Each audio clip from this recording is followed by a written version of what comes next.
MLC కవిత అరెస్టును నిరసిస్తూ కామారెడ్డి జిల్లా వ్యాప్తంగా బీఆర్ఎస్ శ్రేణులు పెద్ద ఎత్తున నిరసన కార్యక్రమాలు చేపట్టాయి. రాజకీయ కుట్రలో భాగంగానే కవితను అరెస్ట్ చేశారని బీఆర్ఎస్ నేతలు మండిపడ్డారు. అరెస్టుకు నిరసనగా కామారెడ్డి జిల్లా కేంద్రంలోని నిజాం సాగర్ చౌరస్తాలో మాజీ ప్రభుత్వ విప్ గంప గోవర్ధన్, బీఆర్ఎస్ జిల్లా అధ్యక్షుడు ముజిబుద్దీన్ ఆందోళన చేపట్టి దిష్టిబొమ్మను దహనం చేశారు. అక్కడి నుంచి మరింత సమాచారం మా ప్రతినిధి రవీందర్ అందిస్తారు. అరెస్టుకు నిరసనగా తెలంగాణ వ్యాప్తంగా నిరసన కార్యక్రమాలు, ధర్నాలు, రాస్తారోకోలు తెలంగాణ వ్యాప్తంగా కొనసాగుతుంది. ఉమ్మడి నిజామాబాద్ జిల్లా వ్యాప్తంగా నిరసన కార్యక్రమాలు ఓరెత్తాయి. కామారెడ్డి పట్టణంలో ఉన్నటువంటి నిజాం సాగర్ చౌరస్తాలో మాజీ MLA Gampa Govardhan, BRS party అధ్యక్షుడు ఎంకే ముజిబుద్దీన్ సారథ్యంలో ఎమ్మెల్సీ కవిత అరెస్టుకు నిరసనగా పెద్ద ఎత్తున నిరసన కార్యక్రమం చేపట్టారు. నిజాం సాగర్ చౌరస్తాలో ఉన్నటువంటి కూడల్లో సామూహిక నిలబడ్డారు. ఈ నేపథ్యంలో ఈడీ వ్యవహరిస్తున్న తీరుకు నిరసనగా, మోదీ ప్రభుత్వం వ్యవహరిస్తున్న అనుచిత వైఖరికి నిరసనగా పెద్ద ఎత్తున నిరసన కార్యక్రమాలు చేపట్టడం జరిగింది. పెద్ద ఎత్తున మోడీకి వ్యతిరేకంగా నిదానాలు చేస్తున్నారు. ఎమ్మెల్సీ కవితను కావాలని అరెస్టు చేశారు, ఉద్దేశపూర్వకంగానే అరెస్ట్ చేశారు. ఈ అక్రమ కేసులు బనాయించారు. అక్రమ కేసుల బనాయింపులో ఇన్వెస్టిగేషన్ కొనసాగుతుంది. కోర్టు పరిధిలో అంశం ఉంది, కానీ దూకుడుగా వ్యవహరిస్తుంది. వాళ్ళ నోటిఫికేషన్ వస్తుందనే ఉద్దేశంతో కక్ష సాధింపు చర్యగా పూనుకోవడం జరిగింది. పెద్ద ఎత్తున వీరంతా దాన్ని హస్తదిగ్బంధం చేస్తున్నారు. బీఆర్ఎస్ శ్రేణులు ముక్తకంఠంతో ఎదిరిస్తున్నారు. మోదీకి పెద్ద ఎత్తున నిరసన కార్యక్రమాలు తెలిపే విధంగా వ్యవహరిస్తున్నారు. తక్షణమే ఈ వ్యవహారం పైన మోదీ స్పందించాలి, జరుగుతున్న వ్యవహారం పట్ల నిగ్గు తేల్చాలి. ఈ పాటికి ఎమ్మెల్సీగా ఉన్నటువంటి కవిత గతంలో ఎంపీగా ఉన్న సమయంలో అనేక మార్లు ఈడీ దర్యాప్తుకు సహకరించడం జరిగింది. సహకరించిన పిమ్మట అనేక పర్యాయాలుగా తమ దగ్గర ఉన్నటువంటి మొబైల్స్ కానీ, అడిగిన డాటా కానీ తక్షణమే అందజేయడం జరిగింది. పలుమార్లు ఈడీ ఆఫీస్కు హాజరు కావడం జరిగింది. కానీ బీఆర్ఎస్ పార్టీ పట్ల, మాజీ ముఖ్యమంత్రి కేసీఆర్ పట్ల ఈ కాంగ్రెస్, అదేవిధంగా మోదీ ప్రభుత్వం వ్యవహరిస్తున్న తీరును నిక్కచ్చిగా తెలుసవచ్చు. దాదాపుగా రేవంత్ రెడ్డి డైరెక్షన్లోనే ఇదంతా తంతు కొనసాగుతుంది. కావాలనే ఇవాళ బీఆర్ఎస్కు కలిసేస్తున్న ఆదరణ చూసి ఓర్వలేకే మోదీ ఈడీ రూపంలో వెంటాడుతున్నాడు. గత కొద్ది రోజుల నుంచి ఈ వ్యవహారం, ఈ తతంగం కొనసాగుతుంది. ఈ నేపథ్యంలో ఈ వ్యవహారం పట్ల తెలంగాణ సమాజం, తెలంగాణ ఆత్మగౌరవానికి ప్రతీకగా నిలిచినటువంటి బీఆర్ఎస్ పార్టీకి ఈ వ్యవహారం పట్ల తీవ్ర అన్యాయం చేసే విధంగా మోడీ కుట్ర కొనసాగుతుంది. ఈ వ్యవహారం పట్ల యావత్ తెలంగాణ ప్రభుత్వం, తెలంగాణ సమాజం గ్రహించాలి. రానున్న పార్లమెంటు ఎన్నికల్లో అపూర్వమైన స్పందన బీఆర్ఎస్ పార్టీకి లభిస్తుందనే అక్కసుతో ఇలాంటి కార్యక్రమాలకు మోదీ ఈడీ రూపంలో వెంటాడుతున్నట్టుగా స్పష్టంగా కనబడుతుంది. మనం చూస్తున్నాం విజువల్లో మోదీకి సంబంధించినటువంటి ఏదైతే దిష్టి బొమ్మ ఉన్నదో ఆ దిష్టి బొమ్మను దగ్ధం చేస్తున్న సందర్భం, దహనం చేస్తున్న సందర్భం కూడా బీఆర్ఎస్ శ్రేణులు తెలంగాణ వ్యాప్తంగా ఆగ్రహజాలాలు పెన్నుములుతున్నాయి. ఈ నేపథ్యంలో కేంద్ర ప్రభుత్వం వ్యవహరిస్తున్న తీరు, మోదీ సర్కార్ వ్యవహరిస్తున్న తీరు పట్ల యావత్తు తెలంగాణ సమాజం అప్రమత్తంగా ఉండాలి. మరోసారి తెలంగాణని ఆమార్చే ప్రక్రియ, తెలంగాణ నినాదం ఎత్తుకున్న వారిని అణిచివేసి వారి గొంతు నొక్కే ప్రక్రియ కొనసాగుతుంది. తక్షణమే తెలంగాణ సమాజం అప్రమత్తంగా ఉండాల్సిన బాధ్యత ఎంతైనా ఉంది. ఈ రూపంలో బెదిరింపులు, అదేవిధంగా కవ్వింపుల చర్యకు మోదీ ప్రభుత్వం ప్రయత్నించడం కొత్త కాదు. అనేక రాష్ట్రాల్లో చూసినాం. ప్రతిపక్షాలను పూర్తిగా రూపుమాపేందుకు మోదీ వ్యవహరిస్తున్న తీరు పట్ల యావత్ తెలంగాణ సమాజం అప్రమత్తంగా ఉండాలి. అప్రమత్తంగా ఉన్నటువంటి తెలంగాణ సమాజం రానున్న లోక్సభ ఎన్నికల్లో తక్షణమే మోదీ ప్రభుత్వానికి గుణపాఠం చెప్పక తప్పదు. ప్రభుత్వం వ్యవహరిస్తున్న అనేక కార్యక్రమాల్లో మోదీ సహాయ సహకారం. గతంలో కేసీఆర్ గవర్నమెంట్ హయాంలో ఏ ఒక్క రోజు కూడా తెలంగాణ గవర్నమెంట్కు మోదీ సర్కారు సహకరించలేదు. సహకరించక పైగా అనేక అక్కసులు వెళ్ళగక్కే ప్రయత్నం కూడా చేస్తున్నారు. ఈ అక్రమ అరెస్టులకు నిరసనగా అగ్రహజాలాలు వెళ్ళబడుతున్నాయి. మాజీ ఎమ్మెల్యే, మాజీ ప్రభుత్వ వైపు గంపా గోవర్ధన్ సారథ్యంలో వ్యవహారం కొనసాగుతుంది. మనతో పాటు మాట్లాడడానికి మాజీ ప్రభుత్వ వైపు గంపా గోవర్ధన్ గారు ఉన్నారు.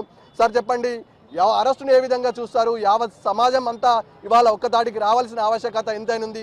అక్రమ అరెస్టులు, బెదిరింపులు, కవ్వింపు చర్యలకు గతంలో అనేక రాష్ట్రాల్లో చూసినాం. అది బట్టబయలైంది. తెలంగాణ సమాజం పట్ల మరోసారి ఆ ఆవేశం, అగ్రజాలాలు పెళ్లిబుక్తున్న సందర్భం కూడా స్పష్టంగా కనపడుతుంది. ఓవరాల్గా కవిత గారి అరెస్టుని ఏ విధంగా తీసుకుంటారు? గత 10 సంవత్సరాలుగా కేంద్రంలో ఉన్నటువంటి బీజేపీ ప్రభుత్వం దేశంలో ఉన్నటువంటి ప్రాంతీయ పార్టీ నాయకులను ప్రాంతీయ పార్టీలను టార్గెట్ చేసి ఆ నాయకులను పార్టీలను నిర్వీర్యం చేయాలని ఒక కంకణం కట్టుకొని చేస్తూ ఉన్నాడు. కేసీఆర్ కూడా విద్యమ నేత కాబట్టి తెలంగాణ సాధించి దేశంలోనే అగ్రగామి రాష్ట్రంగా తీర్చిదిద్దినటువంటి కేసీఆర్ గారిని ఆ కుటుంబాన్ని ఇబ్బందుల పాలు చేయాలని అక్రమంగా అన్యాయంగా కవిత గారి మీద కేసు పెట్టి ఈరోజు నోటిఫికేషన్ వస్తూ ఉంది పార్లమెంటుకు. నిన్న సాయంత్రం 5:30కు అరెస్ట్ చేయడం సిగ్గుచేటు. సుప్రీంకోర్టుకు ఈడీ రిటర్న్గా రాసి ఇవ్వడం జరిగింది, అండర్టేకింగ్ రాసి జరిగింది. మేము అరెస్టు చేయమని ఈడీ సుప్రీంకోర్టు అత్యున్నతమైన ఉన్నత న్యాయస్థానం భారతదేశంలో దానికి అండర్టేకింగ్ రాసిచ్చి కూడా నిన్న సాయంత్రం 5:30కు ఈరోజు సాటర్డే సండేని చూసి అక్రమంగా అరెస్ట్ చేయడం జరిగింది.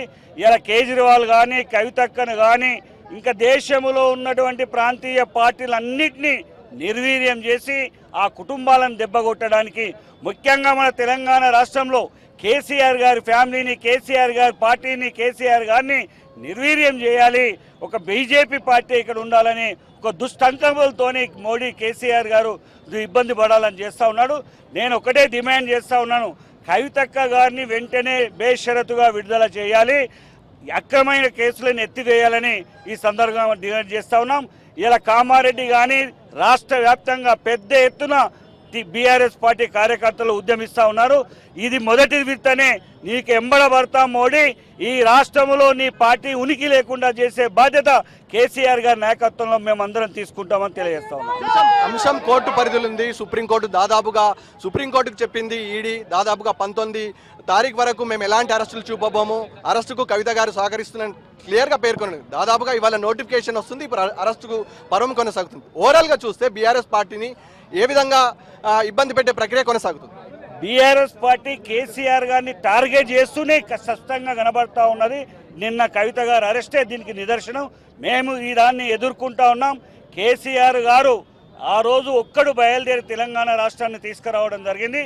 ఈరోజు దేశమంతా కేసీఆర్కి అండగా ఉంటున్నారు. తప్పకుండా బీఆర్ఎస్ శ్రేణులు కేసీఆర్కి అండగా ఉంటాం. కవితక్కను బేషరతుగా విడుదల చేసే వరకు మా పోరాటం ఆగదు. మనతో పాటు జిల్లా ప్రెసిడెంట్ ఎంకే ముజిబుద్దీన్ గారు ఉన్నారు. ముజిబుద్దీన్ గారు, స్పష్టంగా చెప్పండి, ఈ వ్యవహారం ఓవరాల్గా తతంగు కర్ణాటకలో ఉన్నటువంటి మాజీ ముఖ్యమంత్రి యడ్యూరప్ప సారథ్యంలో ఒక ఫోక్సో చట్టం నమోదమైంది. ఈ పాటికే తల్లి తండ్రి ఇద్దరు కూడా మేడీకి లెటర్ పెట్టడం. ఇప్పటి వరకు ఆ చట్టం పట్ల కానీ ఆ వ్యవహారం పట్ల ఉన్న లొసగులను ఏమాత్రం పట్టించుకోకుండా యడ్యూరప్ప దర్జాగా బయట తిరుగుతున్నారు. అంటే కేంద్ర ప్రభుత్వం వ్యవహరిస్తే ఒక్కొక్క తీరు ఒక రాగుంది. ఏ విధంగా అర్థం చేసుకోవచ్చు? ఈ బీజేపీ ప్రభుత్వము 2014లో ఎప్పటి నుంచి అయిందో ఈ ఈడీ ఏదైతే కేసులు, అదే సిబిఐ కేసులు ఏవైతే చేసినో సుమారుగా దేశవ్యాప్తంగా 17,000 కేసులు అయినాయి. అందులో 17,000 నుంచి 16,000 కేసులు ప్రతిపక్ష నాయకుల మీదనే ఉన్నాయి. ఏదో వితిన్ ద పార్టీ వాళ్ళ మాట వినకపోతే కొన్ని కేసులు ఉన్నాయి, అవి కూడా ప్రూవ్ కాలేదు. వీళ్ళు ఈ ఈడీ, సిబిఐ, సిపిఐ ఈ చట్టాల ద్వారానే ప్రతి ఒక్క ప్రాంతీయ పార్టీని లొంగ తీసుకోవాలని చూస్తున్నారు. మీకు స్పష్టంగా ఉన్నది, యడ్యూరప్ప అది కాదు, వాళ్ళు ఎన్ని అక్రమాలు చేసినా బీజేపీ వాళ్ళు కడిగిన ముత్యంలా, దేశంలో ప్రతి ఒక్కరు కడిగిన ముత్యంలా ఉంటున్నారు వాళ్ళు. ఎందుకంటే వాళ్ళు ఎంతే అదే ప్రతిపక్షంలో ఉన్న వాళ్ళ మీద అభియోగాలు మోపితే వాళ్ళు బీజేపీలో కలవంగానే వాళ్ళు కడిగిన ముత్యంలా అవుతారు. కాబట్టి నేను ఇప్పటికి కూడా చెప్తున్నా, అక్కడి రాష్ట్ర ప్రభుత్వం మీద ఒత్తిడి తెచ్చైనా సరే యడ్యూరప్పని క్లీన్ చిట్ ఇస్తారని నేను నమ్ముతున్నా. ఎందుకంటే బీజేపీలు ఉంటే ఒక విధంగా కడిగిన ముత్యం అవుతాడు, ప్రతిపక్షంలో ఉంటే వాని మీద అవినీతి ఆరోపణలు చేసి ఇవాళ దౌర్జన్యంగా ఏదైతే వాళ్ళు గెలిపే ముఖ్యమనే ఉద్దేశంతో ప్రతి ఒక్కళ్ళను మనం చూస్తున్నాము. రేపు శివసేన ఎంపీ ఒక మహిళ కూడా అన్నది, ఇది తెలంగాణకే కాదు యావత్ భారతదేశంలో మహిళల మీద జరిగిన ఒక కుట్ర కాబట్టి ఖచ్చితంగా మహిళలందరూ కూడా ఉద్యమిస్తారని చెప్తున్నారు. బీజేపీ ఈ పాలనను నేను కాంగ్రెస్ వాళ్ళని కూడా హెచ్చరిస్తున్నా. ఈ రాష్ట్రంలో ఉన్న ముఖ్యమంత్రి గారు కూడా చెప్తున్నా, ఈరోజు మా వంతు అయింది, మా వంతు కాగానే ఖచ్చితంగా మీ వంతు వస్తుంది. కాబట్టి పార్టీలకు అతీతంగా ఖచ్చితంగా ఈ కేంద్ర ప్రభుత్వ కార్యక్రమాలని అడ్డుకోవాలని విజ్ఞప్తి చేస్తున్నారు. దానికి చూసినట్టయితే దాదాపుగా ఇది ఒక కక్షపూరిత వ్యవహారం. కావాలనే టార్గెట్గా ఎమ్మెల్సీ కవితను అరెస్ట్ చేయడం, అదేవిధంగా పలుమార్లు ఈ అంశం పట్ల సానుకూలంగా విచారణకు హాజరైనా కానీ పట్టించుకోలేదు.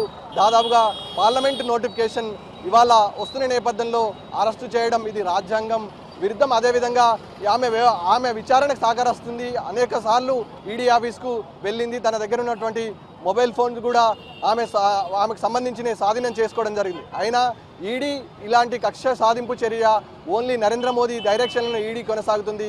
ఇప్పటికైనా ఇవాళ బీఆర్ఎస్ పార్టీకి ఉన్నటువంటి ఎమ్మెల్సీల వంతైంది. రేపు కాంగ్రెస్ రూపంలో ఉన్నటువంటి కాంగ్రెస్ నాయకులకు కూడా మోదీ ఇదే విధంగా వ్యవహరిస్తాడు. అందరూ కలిసి ముక్త కంఠంగా ఈ వ్యవహారం పైన స్పందించాల్సిన అవసరం ఉంటుంది. మోదీ చేస్తున్నటువంటి ఈ అనాలోచిత వ్యవహారం అదేవిధంగా అనైతికమైన అరెస్టులను తెలంగాణ సమాజం పూర్తి స్థాయిలో ఖండించాల్సిన అవసరం ఉందని బీఆర్ఎస్ శ్రేణులు అంటున్నారు. వీళ్ళ శివతో కలిసి రవీందర్ టీ న్యూస్ కామారెడ్డి జిల్లా.